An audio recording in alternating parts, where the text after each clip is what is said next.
Welcome to another edition of ABR Live, ABR TV. I'm Ashley Brown, your host. And of course, each week I am joined by Will Avery to my right, Chad Cook to my left, two certainly area basketball aficionados. You know the rundown. Will Avery played at Duke, played professionally, first-round draft pick, and he also helped lead Westside to the state title in 1995 and a top 10 national ranking.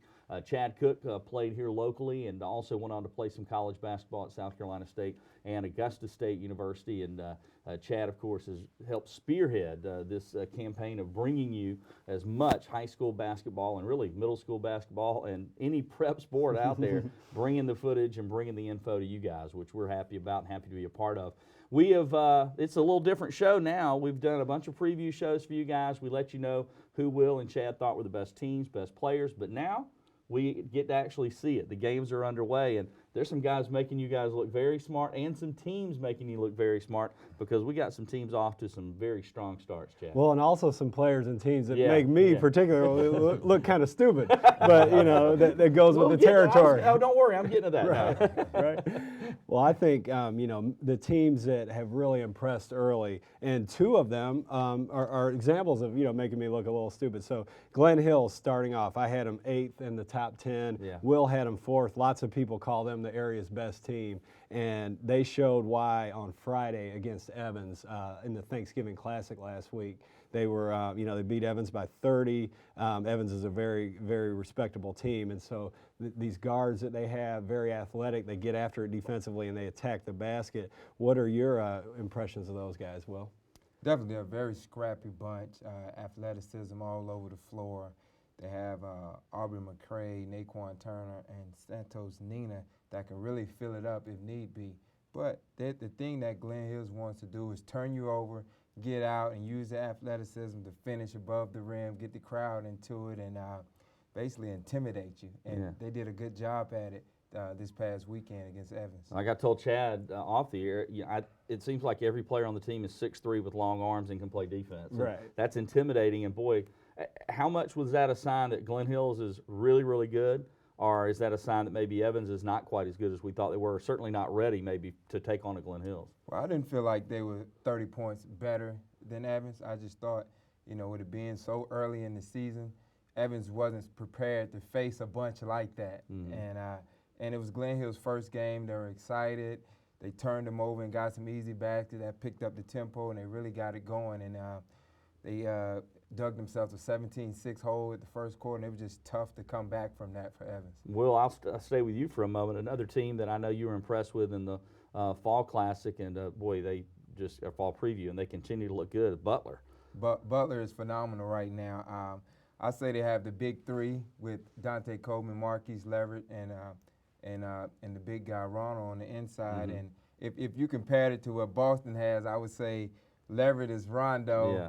Dante is Paul Pierce, and Ronald Jones is KG. You know, he's the ultimate team player. He's a leader. He keeps those guys together. And right now, they don't care who scores the points, you know, but Dante has just been, in my opinion, the best player in the area so far. He just fills it up, and it seems the bigger the moment, the better he plays right now. So Butler, I would say, is at the top of my list with Glen Hills right behind him as of now. Yeah, and another team, Josie's off to a 3-0 start. They might not have played the competition maybe some of the other teams have played, but they've looked very good, depending, you know, even though who they play. Yeah, they've won convincingly 3 times over Grovetown, GMC, and Harlem last night. So all right around 30-point victories. And another example, you know, I didn't have them in the top 10. Will had them 8th, so kudos to Will. But they're looking very good right now. And, you know, we all know about Darius Williams. He's on the court full time now. Last year he was a 6th man, didn't play in the first quarter of a lot of games.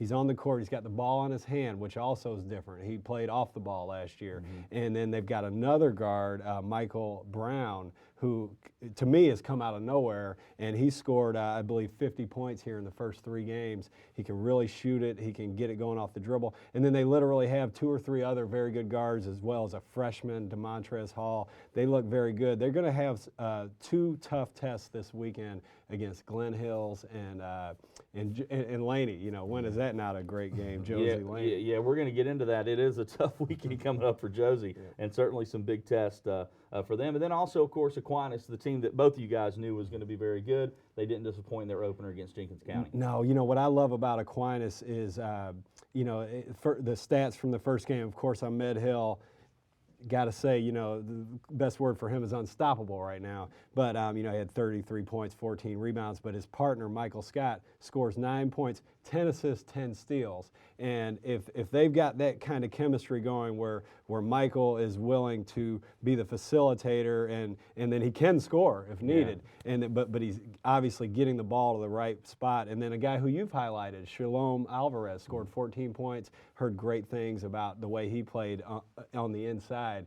They're going to be tough. Yeah, absolutely. And Will, Ahmed Hill, just a quick comment. We're going to get to him more, I know, in the show, but pretty nice start to his junior campaign. Superstar. Yeah. Superstar. Yeah, absolutely. All right, well, let's, of course, we're talking about all these teams winning games. There is a flip side. There's some teams that have off to maybe not rocky starts, but certainly are going to face some challenges. And one of those teams is Laney, a team coming off a state title. They lost a lot, but still there were high expectations. And Butler put it on them a little bit in that fourth quarter. What do you think? They did, Laney? you know, and see, since we started Augusta Basketball Report, that's the first time I've seen Laney lose. You know, they lost, I believe, right before Christmas time last year, maybe right after. True. And they went on their run, went all the way through the state championship. And I just got accustomed to saying Laney's not going to lose. Yeah. Will and I talked before the game. He said he's got Butler. I said I got Laney. You know, it seems to be a good formula. And but they, you know, they're young. And I even talked to Coach Hunter, and he felt like the bright lights or the pressure of playing a, you know, kind of a big game as far as area people are concerned, maybe got to him a little bit. And so it'll be very interesting to see how they bounce back. Bunch of really good players, bunch of really good young players. But, you know, it's like I tweeted last week about, you know, somebody has to lose these early games. You know, there's winners and losers, and how they respond will be the key. Yeah, I love the fact, though, that with the 100 Black Men tournament, Thanksgiving, these events, you get to see these teams facing off early going. I just love that. Will Evans, a team that we just talked about briefly, that's another team facing a challenge. Now, their region is set up so that they should win a lot of games, but when they stray over into Richmond County, they might find it going tough. What do you see from Evans as a team maybe facing some challenges coming up? Well, right away is guard play, especially in high school basketball. If you got good guard play, you can win a lot of ball games. And you know, their guy Damian Foreman handling the ball, he has to, in my opinion, do a better job of getting his team into sets so everybody's on the same page and know what they're doing. I didn't think he expected the pressure and athleticism that he faced against Glen Hills. And once he's out of the game, the whole team is unorganized. You know, he's the key guy, so he has to learn to handle that pressure, and he still has to score. Well, and the tough thing is he's a kid that's also a football player, so he's not even close to basketball shape, and there is a difference, and so it's gonna take a lot. And then also last year, you know, Chad, they had Miles McDavid who had the ball in his hands a lot. Sure. This is something new for Damian to kind of be the guy. And I think Evans, you know, just to be clear, you know, they're 3-1, so they beat South Aiken, beat Cross Creek, and recently beat GMC. So, you know, but I know that Coach Kenny and that group would have liked to have represented themselves better against Glen Hills. Sure. And here's the key, and we'll get to this later. They have Aquinas coming up. So, you know, a big test. Good luck. Tough test. And another thing with Laney, and the reason that I picked Butler to win that game is they're so young. And it's November, it's early in the season. These are the growing pains you go through as a coach when you have a young team. Is nobody out there on the floor has played significant varsity minutes for that team. Sure. You know, nobody on the floor has done that. So these are the games that I feel like they will lose early on against the better teams that they maybe come back and win later on in the season. And another team, you mentioned them, Cross Creek lost to Evans. Cross Creek's a team with their back against the wall a little bit because, boy, all the teams in Richmond County seem so good, and they're off to a slow start. Yeah, I mean, look at the fact that, you know, they got beat by Grovetown, they got beat by Evans. They did recently come back and defeat Cross Creek. But, But you put them in that region with Butler and Glen Hills, not to mention Burke County and Richmond Academy and some of these other schools. That's a tough region, and they need to be playing at their best. They have some pieces. Trier Moore, I know Will's been very impressed with, and he started off very strong. So it's like I said earlier, it's what you do with these early setbacks that's important. All right, well, let's move on to a topic that we have it's sort of been kind of a underlying theme of every show, and that is the fact that there's so many good young players in the area. And boy, this group of sophomores has not disappointed so far. And you want to go ahead and talk about the guy who's been the best one? You've already said he's been the best player, Yes. and that's Coleman at Butler. He has been phenomenal, 61 points in his 2 games already. Yes, Coleman has been big time, and it seems like we didn't pick him on our 3 teams to start the season. I think he noticed. Definitely, and he's been a guy who's been following and retweeting a lot of stuff, so maybe use that as motivation. Whatever it is, Dante, keep doing what you're doing. Right. But he's been great to watch. Every time it's a big moment, he plays his best, and he doesn't shy away from taking shots. At times, the shot selection is a little bit questionable to me, but he comes right back and makes shots. He gets to the line. He finds guys when he has to, and he wants to win. He took over the Laney game. He did. He had 21 in the 4th. He was just unconscious. He couldn't be stopped out there. 21 in the 4th quarter as a 10th grader. And he against got, Laney. That's not bad. And he was coming down on the break, pulling up for threes. Remind me of some things I used to do back in high school. There you go. Will was reminiscing over there. But as good as Coleman has been, and he's been great. He's averaging, he's 30 points a game so far through his first 2. He's not the only one. A lot of the guys we thought would be good. Another one is Darius Williams. That's really come on. He didn't have as much attention maybe as Reggie Reed at Harlem and some of the other Jayshon Brooks at Laney, but Williams has been great. Yeah, and he didn't score 21 and a quarter yet, but he hasn't had to. His team has been winning comfortably, and I think what I would say about Darius is, as much as anybody besides maybe Ahmed Hill so far, he's the one that's scoring and creating the most effortlessly. I mean, he gets where he wants to go. He gets to the basket. He gets to the mid-range. He can shoot it from deep. A complete package, and he's been very impressive lately. One quick thing back to Dante that I'll say. Sorry to switch, but lots of times I wish guys would take more bad shots, be more aggressive, and so that's definitely. I was over there. I was over there during that Butler Laney game, telling Will that I thought he was taking some bad shots, and he was the first 3 quarters. I really believe that. But boy, they started dropping, and it's funny how they're not bad shots when they're going in. You love the competitiveness, but no, Darius Williams, Dante Coleman have just really enjoyed watching them 4 times over the Thanksgiving Classic. And even though Reggie Reed and Jayshon Brooks might not be off to the start, though Reggie Reed's putting a ton of points up, they might not be off to quite the start maybe Coleman is. Those were 2 guys that got a lot of headlines in the preseason, and they've been good as well. It's just Coleman's been unconscious. Yeah, Reggie's been really good. Came in the last night game, I think, averaging 32.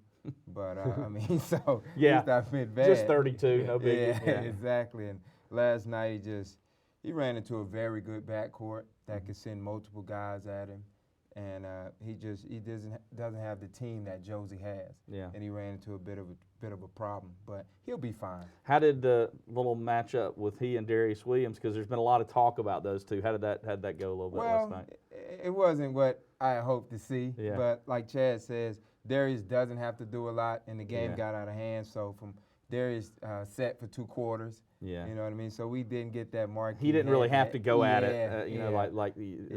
Trust me, Harlem would have hoped it had been that way because that means it was a closer game. Right? Yeah, exactly. Well, and it showed how good Josie is with Darius out for 2 quarters. They still roll. They still win by 30+. And this Michael Brown, this 2-guard, he puts the ball in his hand while Darius is out, and he's making it happen in all the ways. And so they were very impressive. Yeah, absolutely. Well, the young guns have gotten a lot of attention, and sometimes it seems like maybe we don't give as much attention to the vets, but the vets are off to good starts too. And who do you want to start with on the as far as some of the upperclassmen who are getting it done? Yeah, I think we'll start with those Butler guys because of the big win against Laney. So you see Ronald Jones had almost a triple-double in this first game, and he's been very steady. You see him here with a nice follow off the rim, and then you'll see him making mid-range jump shots, scoring in the post. In that Laney game, when Dante Coleman was actually on the bench in the second quarter, they went to him continuously, and he got to the free throw line, kind of held things together before Dante's explosion. Yeah. And then speaking of that, the guy with the ball in his hands for that team, Marquise Leverett, is very smart, and he gets the ball to Ronald Jones, and he gets the ball to Dante Coleman, and he makes big shots. Yeah, if it weren't for Coleman, putting up 30 a game or whatever, everybody would be talking about maybe Leverett, because he's been really solid for Butler at point guard. Yeah, he's been good. He's been key to them being as good as they are, in my opinion, because not only does he score, he had 9 rebounds one game, and he's all over the place playing defense. And, when they were struggling against Laney, he had 15 of the first 27. Yes. Yeah, I mean, that can't be said enough. We were over there watching, again, just totally truthfully, I'm saying, Dante, give the ball to the little lefty. Yeah. The guy, like Will said, he's got 15 of the first 27, made big shots, but so that's a 1-2 punch. Neither one of those guys were in our all-area teams. Yeah. And Marquise, for instance, I've known Marquise since he's about 5th grade, and he tweeted about it a couple times, and so it's great to see guys getting after it on the court like that. And another team, and I know Chad's already given himself a hard time about not having them ranked higher, is Glen Hills. And Aubrey McCray and Naquan Turner both look very good for them, upperclassmen who are really stepping up. Really good backcourt, and these two guys are similar. They're very athletic, very long, high energy type of guys, do a good job of creating for each other.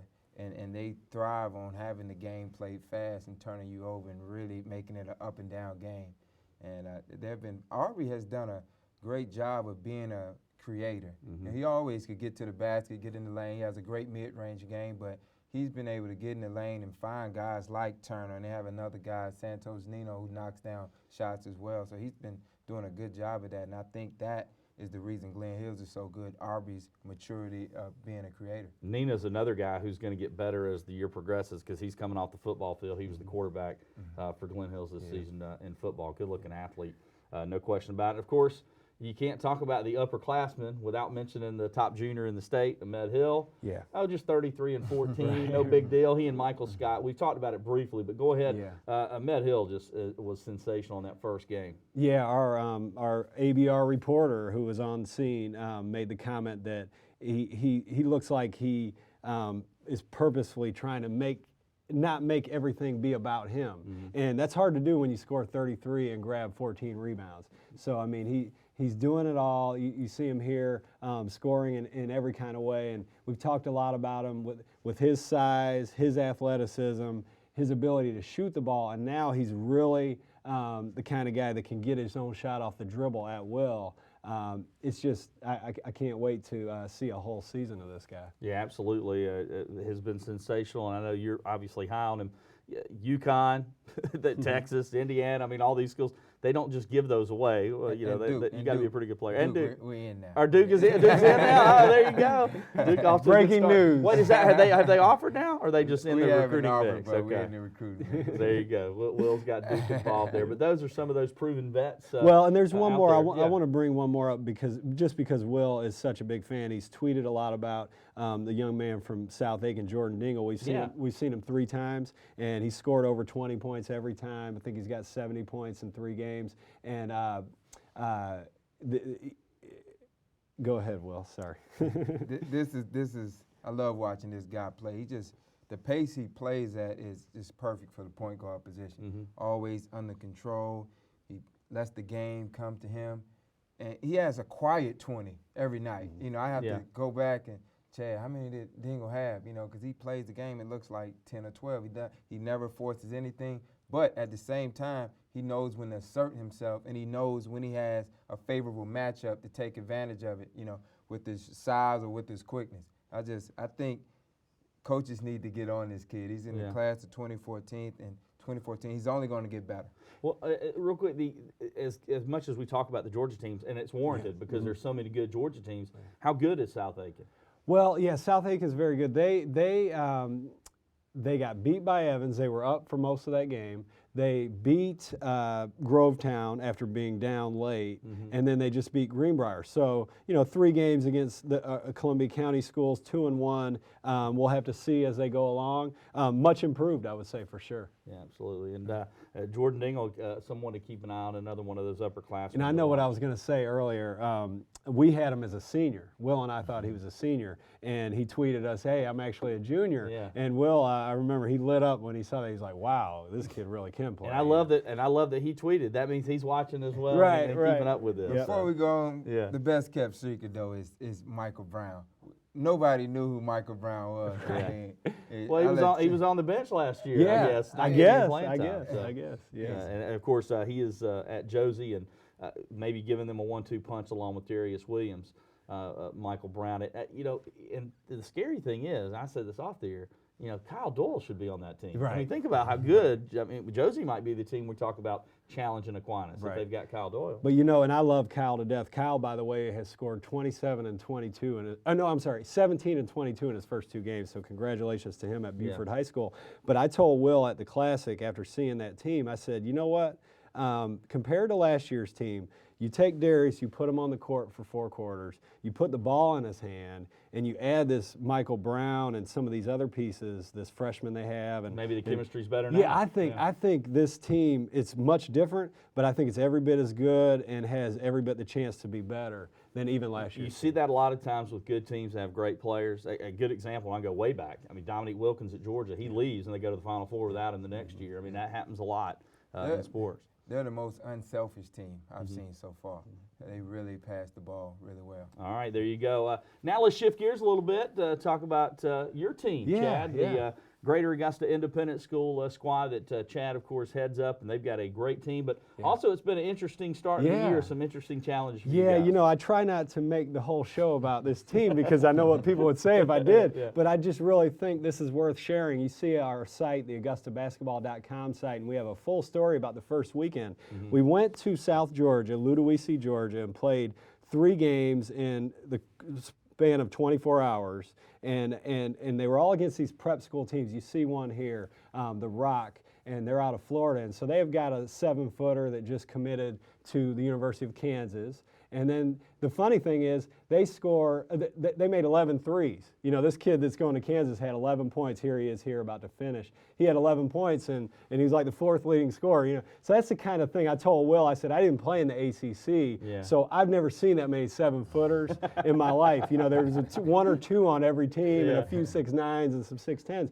And we go basically 6'1", 6'2", and we're not a prep school team. We're a 4-year team and everything. So, you know, now, full disclosure, we went 0-3, but we competed very hard, and we got a call actually from Will and some other guys here in town Friday night after playing 2 games and having another one scheduled for the next morning. We got a call that said, you know, one of the teams backed out of the Hoops preview. Will you play against Spring Valley the next night? And so I asked my players, and here we show footage of it. I asked my players, they said, yeah, you know us, Coach, we'll play. We want to play. I And love that attitude. Yeah, and we went and played our 4th game in 36 hours against a very good Spring Valley team featuring P.J. Dozier, one of the best sophomores in the country, and our guys were able to pull out the win. So, you know, I was really excited to get the season started. And, you know, and the other great thing about this, we don't play in Augusta. We almost never play in Augusta. So you get to play in. Yeah, we're at the Hoops preview. Ahmed Hill and Michael Scott and Marcus Stroman and these guys are in the gym and they know our guys and they root for our guys, and there's kind of a buzz going on, and so we really enjoyed that time. Well, and then also playing those great teams, you know, in Ludowici and coming in and playing in Spring Valley certainly is going to prepare you guys for anything you're going to see down the road. That's right. That's right. Our season is one big like prep school schedule, elite private school schedule, and then at the end of the year we go to Missouri and play the best homeschools in the country. And there, believe it or not, there are a lot of really good homeschool teams when you count the whole country and kind of get them from all over. Well, tell us about the team a little bit. For folks that are maybe joining us for the first time here on ABR Live, or ABR TV, you've got a 1-2 punch that's great, but really you got 3 really, really good players. Yeah. You know, we put this together. This is my best summary of the team. We've got these 2 returning guards, Austin Crown and Matt Miller. We'll show some highlights of them. These 2 guys have literally been scoring 20 points a game each for the first 3 years of high school. I haven't even tried to add that up. It's thousands, yeah. thousands over the course of time, and you see them here, and they Wow. really get it done. That was a deep one. That was Austin there. Yeah. That was Austin I Crowder. like the move. Yeah. And so those guys are proven. Everybody kind of around town knows them, and they really get it done. But then two really improved players that have been with us for a long time, Dominique Brown and Paul Jones. You'll see Dominique here finishing. He's very athletic. He can shoot the ball, really tough, good defender. I mean, just plays the right way. You see him here feeding Paul Jones. Paul Jones made 2 threes at the end of this game against Spring Valley to lock up the win. And so those guys are seniors to complement Matt and Austin. And you got a couple of comers real quick, too, that we need to keep an eye on, right? Yeah, the newcomers to the team. One, Will mentioned him a few weeks back, 14 years old, 6'6", TJ Massenberg. You'll see him here in these clips. He's coming along real nicely. He's an 8th grader. It's one of the good things about having a non-traditional team. We get to play 8th graders and stuff. That's Kyle Brown, transferred from Grovetown, really tough kid. And there's TJ again.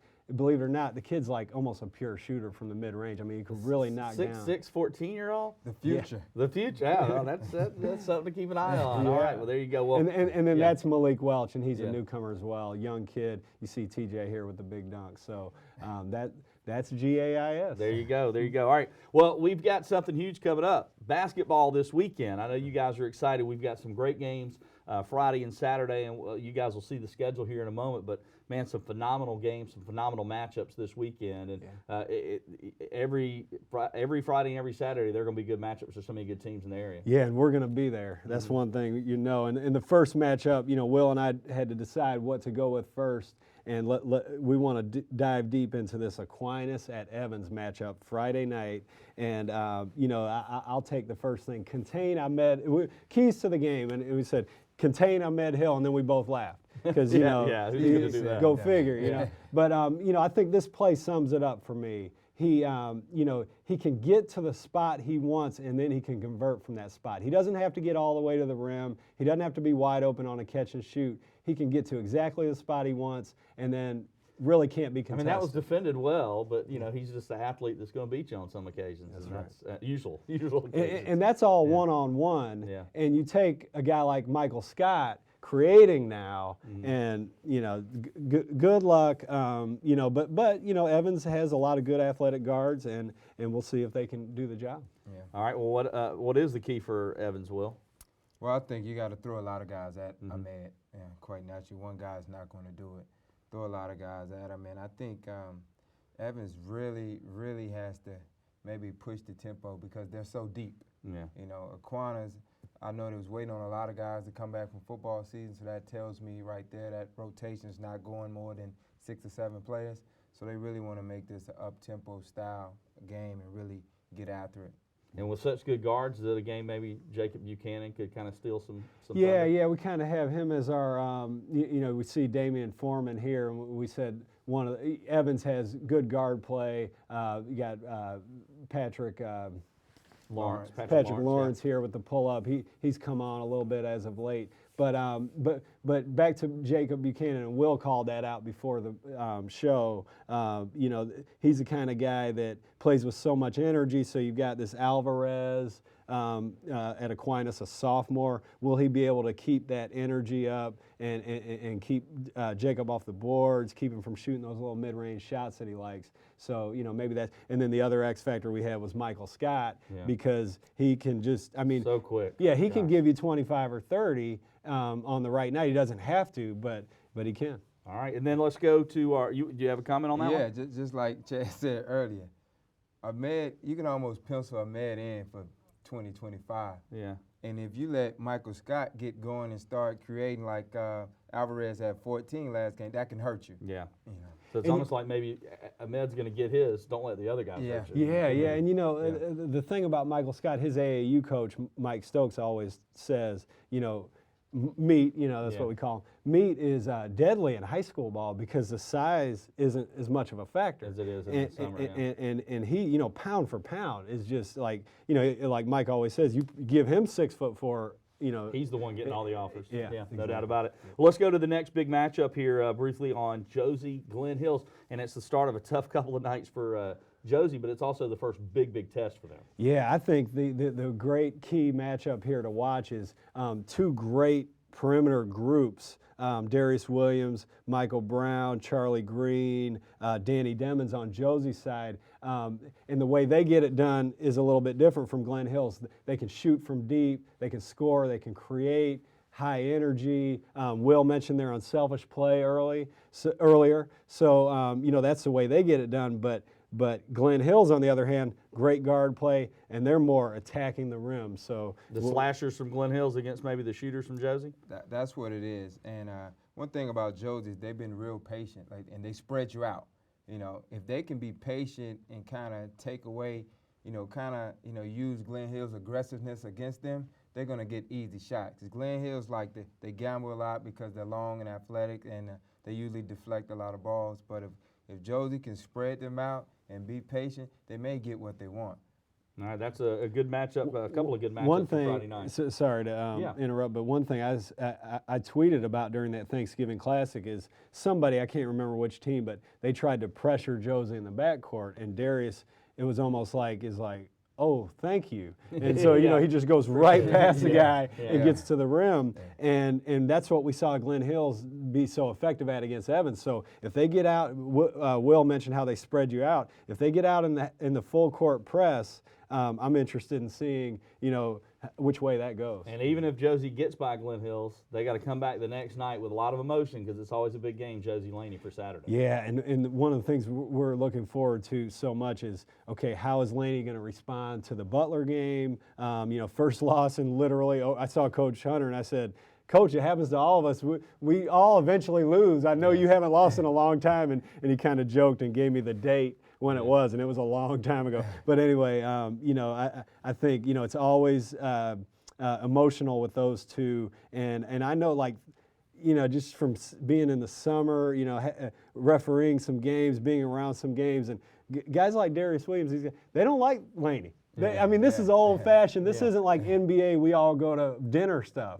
Like, these guys kind of don't like each other, and as far as I can tell, and so that'll make for a great game. And certainly probably don't like the attention Laney has gotten recently, I would think. Definitely. And if you look at the schedule, just something about this, you kind of have to favor Laney a little bit. You look at Josie be playing their third game in a week, and Laney is on one of those rare occasions when the coaches get 5 days to practice, and we all know how good that staff is at Laney to prepare for this one game, So it's going to be an interesting game. All right, and then finally, as we close things out, just briefly mention the fact that one of the players we haven't talked about in this show is Frank Booker, and he's finally going to get on the court as Westside takes on Lakeside, and we expect big things from Booker this year. Of course, he's we talked about before the show how guys like Dante Coleman and Reggie Reed and Ahmed Hill and all these guys are putting up a lot of scoring numbers, and one thing that I know about Frank is he can score. So he might be the leading scorer, but when it's all said and done here, and he's the one senior we will be talking about a lot. Well, Ronald Jones as well at Butler, but Frank Booker and his Westside teammates taking on Lakeside to open their campaign. So we hope you've enjoyed the show, guys. Great stuff. We could have sat here and talked all day. I think about we might have made some of the staff upset, but we could have done it because there's some great stuff to talk about, and we appreciate all the hard work. And one thing I'd like to say before, we're talking about these games coming up.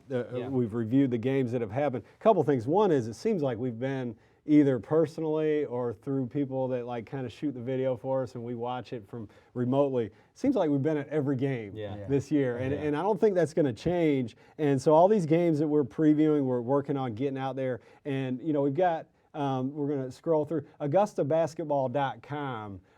You can scroll through it right now and basically get caught up with the whole high school basketball season. If you hear us talking about a player and you want to say, well, I want to check this guy out, Dante Coleman or whoever, just go to AugustaBasketball.com and you can get footage on just about all the top players, all the top teams. So definitely do that throughout the year. And Friday night, Aquinas and Evans and Harlem and Grovetown and Westside and Lakeside, you'll see live updates, not just from the boys, but from the girls as well. So we're excited about it. All right, there you go. Well, guys, great job as always. We appreciate all the hard work, and I know you're going to keep doing it for the next few months as we have a big basketball season on tap for the entire CSRA. We thank you for being with us here on another edition of ABR TV, and we hope you'll join us throughout the year. Like I said, there are some great players in this area. Get out there and watch the guys, but for some reason you can't make it out, you can always catch all the info you need at AugustaBasketball.com or tune in with us each week here on ABR TV. Thanks for being with us.